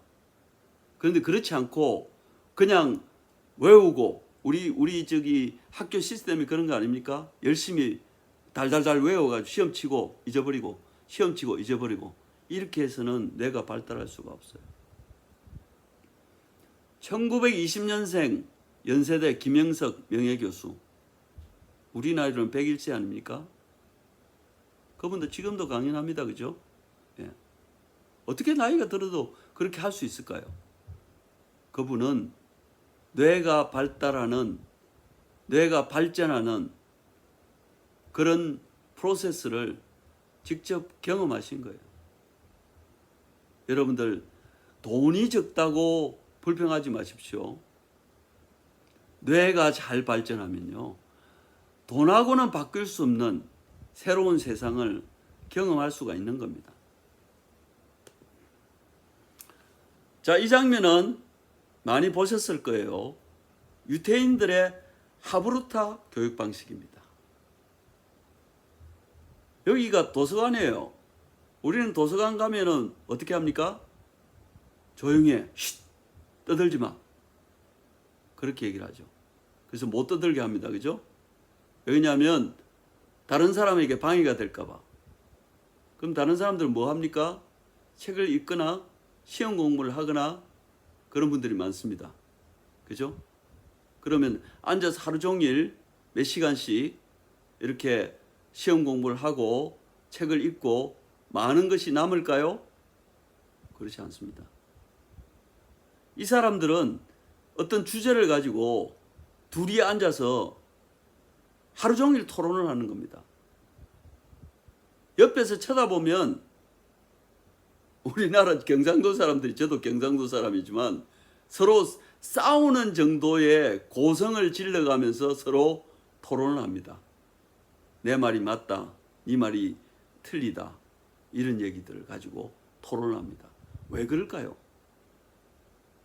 토론을 하는 과정을 통해서 생각을 하게 되고 자기의 생각한 내용을 상대에게 전달하면서 배우는 겁니다. 생각의 힘은요, 이런 표현력을 통해서 배우는 겁니다. 표현력은 글로 쓸 수도 있고 말로 할 수도 있어요. 남에게 전달하는 과정을 통해서 내가 배우는 겁니다. 내가. 여기 있는 그 사진에 있는 사람들 보십시오. 전부가 다 경쟁적으로 서로 토론을 하고 있어요. 경쟁적으로. 한 사람이 얘기하고 한 사람이 듣고 그런 정도가 아닙니다.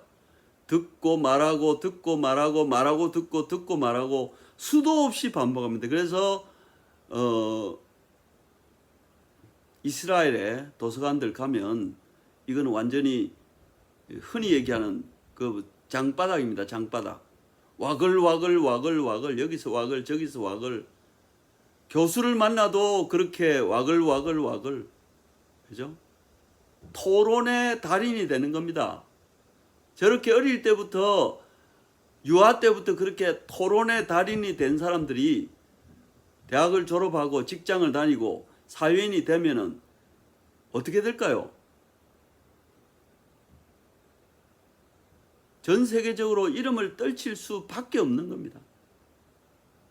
인구 겨우 1,500만, 그것도 절반은 이스라엘에 살고 절반은 전 세계에 흩어져 사는 그 유태인들이 노벨상 전체 받은 사람들의 거의 30%에 해당되는 사람이 유태인이라고 얘기하는 게 바로 이 하브루타 교육의 결실입니다.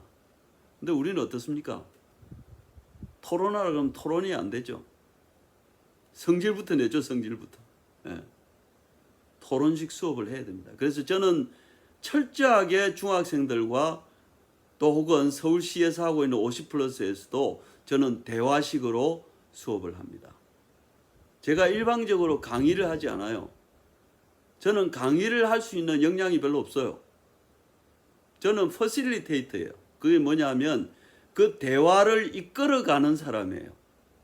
말을 하게 만드는 사람이에요.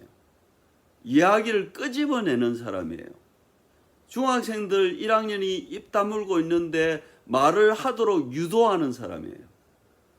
처음에는 전부 이렇게 얘기를 합니다. 중학생들이 선생님 좀 저한테 좀 묻지 마세요. 말하라고 하지 마세요. 그냥 선생님이 말씀하시면 되잖아요. 이렇게 얘기를 합니다. 그게 우리 현실이에요. 제가 10여 년 전에 직장을 퇴직하고 안산에 있는 반월공단에 지금 스마트폰이 아닌 폴더폰, 슬라이드폰, 샤인폰 나올 때 휴대폰 제조회사에 전문 경영을 한 3년 정도 한 적이 있습니다. 그때 제가 전문 경영하면서 팀장이 한 7, 8명 정도 됐는데요. 제가 매일 아침에 그 팀장들 만나서 회의를 합니다. 그랬더니 제가 무슨 얘기를 하라고 하면 아무도 말을 안 합니다. 생각이 있겠죠. 그렇지만 말을 안 합니다. 그래서 왜 얘기를 해보라 그러면 이렇게 얘기를 합니다. 다 아시잖아요. 그냥 어떻게 하라고 지시만 하세요. 그럼 열심히 할게요. 오다만 내리시면 열심히 하겠습니다. 이구동성으로 그렇게 얘기를 합니다. 그래서 제가 도저히 안 돼가지고 팀장을 한 사람 한 사람씩 따로 불렀어요. 그리고는 제가 말을 하도록 끄집어냈습니다. 아주 사소한 것부터 시작해서. 뻔히 아는 내용인데도 제가 얘기하면 그 사람들이 듣기만 하고 생각을 안 하는데 똑같은 얘기를 팀장이 자기 입으로 얘기하면 생각이 시작되는 겁니다. 그러면서 시간이 좀 지나니까 이제 팀장 미팅을 하면 이런저런 얘기가 나옵니다. 왜냐하면 이제 자신감이 생긴 거죠. 그래서 자기 의견도 내고 또 의견 낸다고 그 의견에 대해서 저는 뭐 이렇게 맞다, 뭐 틀리다 이런 얘기를 안 하죠. 어떻게든 의견을 낼 수 있도록 이렇게 용기를 주고 이렇게 인커리지 시키고 넛지 주고 뭐 이렇게 하니까 그 사람들이 자신감을 얻는 겁니다. 그 시간이 지나면 저한테 감사하다고 이렇게 표현을 해요. 이런 겁니다. 그래서 토론의 달인이 돼야 된다. 자, 질문 리더십이라는 책이 있는데 저는 이 질문 리더십 책을 읽고 많은 깨달음을 얻었습니다. 자, 우리는 질문을 해야 됩니다. 왜 질문을 해야 됩니까? 질문은 답을 얻기 위해서도 질문을 하지만 동기부여를 하기 위해서도 질문을 합니다. 질문을 어떻게 하느냐에 따라서 상대방이 달라집니다. 유태인들은 어릴 때 그런 데잖아요. 학교에 갔다 오면 오늘 뭐 배웠어? 선생님이 오늘 뭐 어떤 얘기를 했어? 오늘 재밌었어? 친구들과 재밌게 놀았니? 뭐가 재밌었어? 부모가 계속 묻는 겁니다. 그러면은 아이가 신이 나서 얘기를 하는 거예요. 우리 중학생들은 물어봤습니다. 부모에게 질문을 해본 적이 있냐? 그랬더니 질문을 하면 싫어한대요. 부모가. 뻔한 얘기를 하면 뻔한 얘기를 한다고 싫어하고, 부모가 잘 모르는 얘기를 하면 모르는 걸 질문했다고 싫어하고, 질문을 하면 아이들이 무안을 당한대요. 그래서 질문을 안 합니다. 여러분 유튜브에 가시면 잘 아시지 않습니까? 오바마 대통령이 현직에 있을 때 한국에 와서 기자들, 국내외 기자들이 있는 데서 한국 기자에게 질문하라고 얘기했을 때 아무도 손 안 들었습니다. 중국 기자가 손을 들고 제가 질문하면 안 되겠습니까? 오바마 대통령이 얘기합니다. 여기는 한국이고 한국 기자에게 질문권을 주고 싶다. 그래서 끝까지 질문 안 했어요. 우리는 질문을 하면 안 되는 교육을 받고 자랐습니다. 여러 사람이 있는데 누군가 질문을 하면 다른 사람들이 뭐 뻔한 그런 걸 가지고 질문을 해.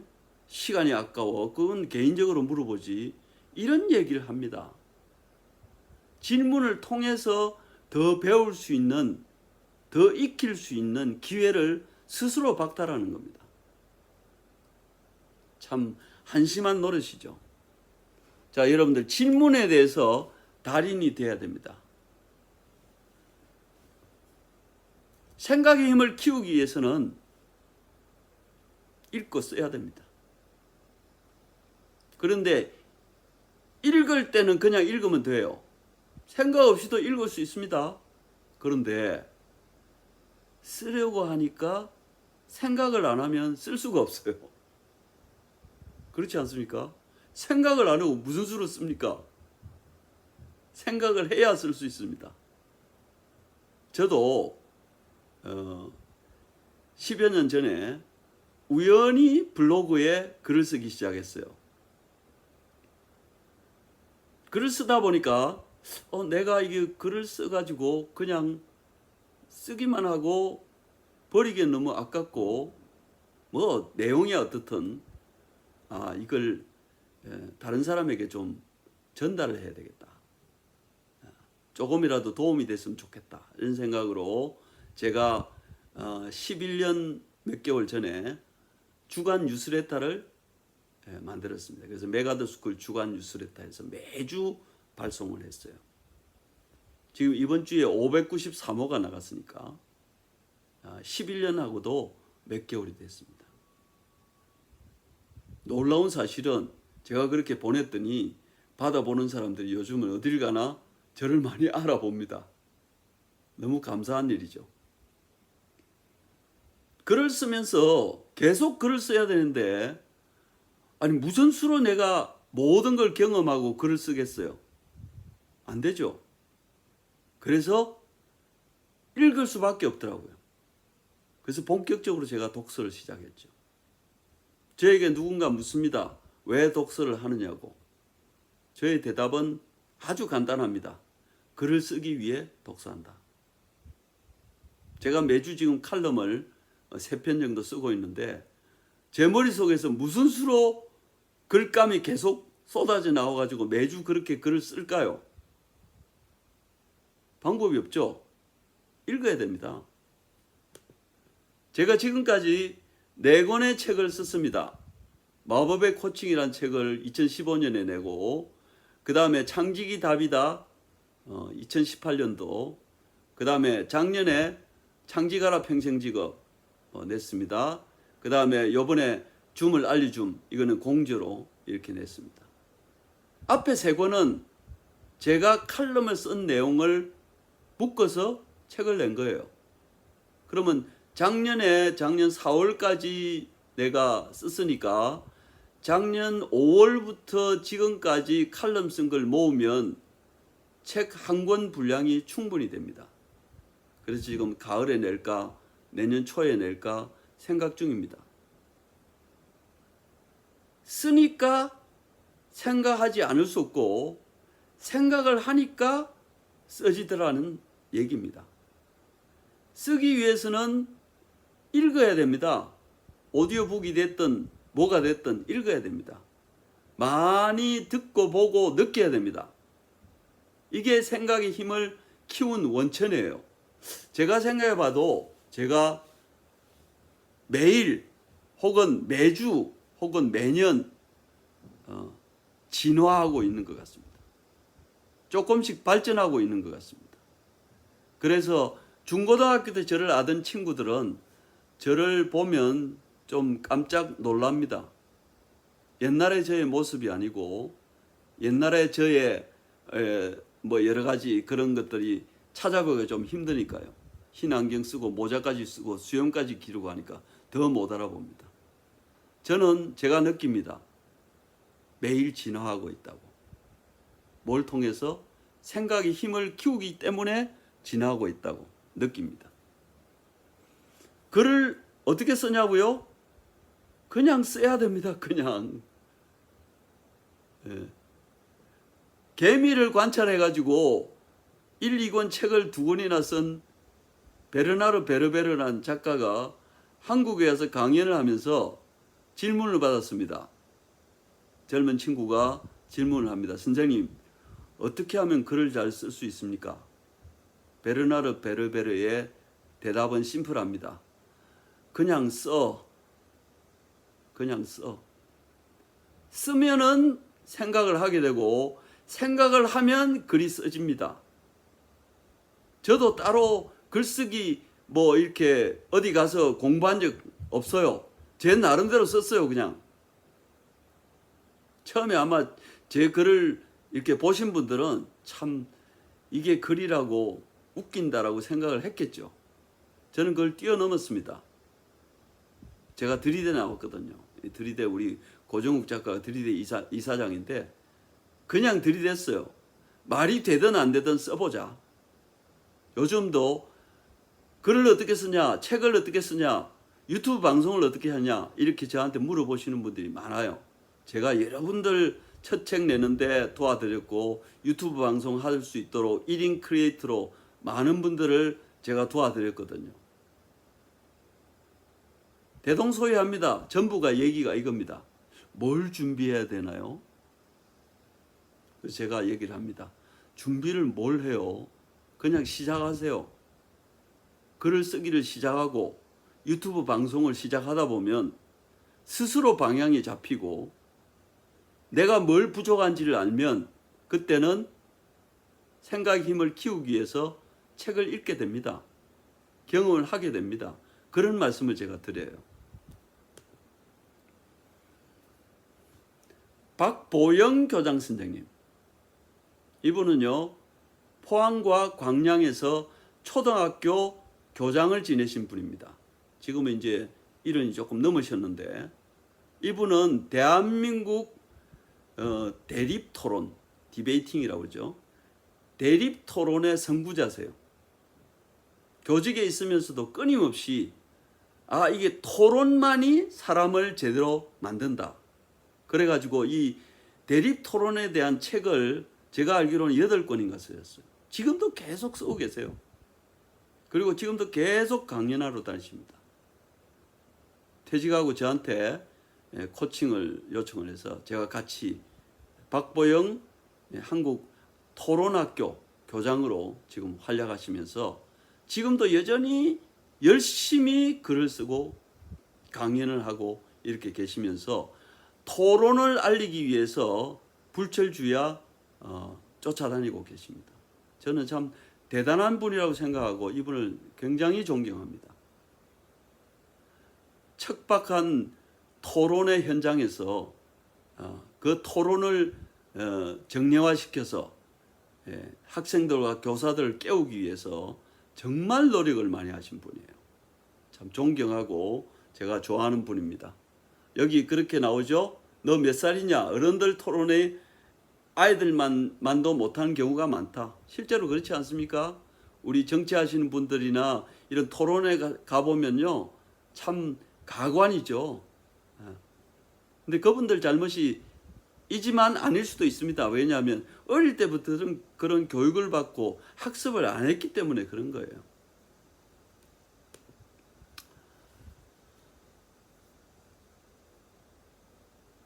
어린 왕자에 나오는 그림이죠. 그죠? 여기 코끼리 그림이 없었으면 전부 모자라고 생각을 했겠죠. 이 아저씨도 그렇게 생각을 했습니다. 그만큼 우리가 이 편견과 오해가 난무하는 세상을 살고 있지만 생각의 힘을 키우면 저 안에 코끼리도 들어갈 수 있고 뭐도 들어갈 수 있다 라고 생각할 수 있다는 얘기죠. 뉴스 저는 10여 년 전부터 뉴스를 안 봅니다. 안 봐도 제 귀에 다 들어오던걸요. 뉴스 따로 안 봐도 뭐 페이스북이든 어디든 주변에 중요한 얘기들은 다 들어와요. 근데 안 보는 이유가 있습니다. 왜냐하면 너무 좋지 못한 뉴스가 너무 많고, 그 다음에 그 뉴스에 젖다 보면 자꾸 생각의 힘을 잃어버릴 것 같은 불안감 때문에 뉴스를 안 보고 그 대신 그 시간이 주어지면 차라리 독서를 하고 다른 일을 합니다. 저의 경우가 그렇다는 말씀입니다. 한 번 더 말씀드립니다. 스티브 잡스가 얘기한 대로 다르게 생각을 해보자. 오늘 말씀의 결론은 처음에 말씀드렸지만 생각이 무엇이냐? 생각은 판단하고 기억하고 호기심을 갖는 것인데, 그 생각을 키우기 위해서는, 생각의 힘을 키우기 위해서는 어떻게 해야 될 것이냐, 여기에 대해서 장시간 말씀을 좀 드렸습니다. 여러분들에게 참 도움이 됐으면 좋겠습니다. 자, 다음 주 예고를 하고 마치도록 하겠습니다. 총 4번에 걸쳐서 지금 하고 있는데, 지난주에는 발상의 전환, 오늘은 생각은 무엇이며 어떻게 생각을 키울 것인지에 대해서 말씀을 드렸고, 다음 주 수요일 오후 4시에는 왜 새로운 직업을 찾아야 하는지 거기에 대해서 말씀을 좀 드리도록 하겠습니다. 여러분들 장시간 이렇게 들어주셔서 너무 감사하고, 또 혹시 지금 나중에라도 이렇게 들어와서 들으시는 분들은 들으시면서 페이스북 같은 경우에는 지금은 공유의 시대니까 부지런히 많이 공유를 해주셔서 많은 분들이 제가 말씀드린 내용을 듣고 도움이 되셨으면 좋겠습니다. 감사합니다. 여러분, 여기서 마치겠습니다. 다음 주에 뵙겠습니다. 안녕. 감사합니다.